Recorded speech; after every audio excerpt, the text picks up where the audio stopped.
Hello राजा, राजा आवाज येतोय का? मुजरा करतो राजा. मी बोलतोय. तुमच्या स्वराज्यातील एक छोटासा मावळा आदिराज. थोडं महत्वाचं बोलायचं होतं राजा. मला जाणीव आहे तुम्ही बिझी आहात, पण तरी थोडा वेळ बोलायचं होतं राजा. राजा, या देशात सगळ्या बेताला सुरू आहे आणि महाराष्ट्रात तर काही विचारूच नका.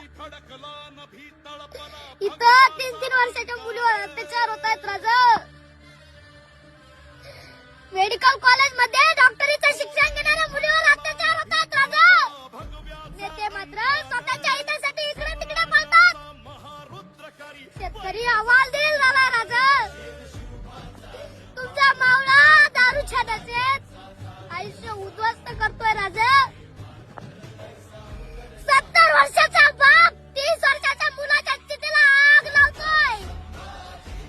दारूसाठी तो स्वतःच्या बायकोचा सौदा करायला निघाला राजा. राजा, शेतकरी आत्महत्या करतोय. राजा, तुम्ही जगला नाही जास्त.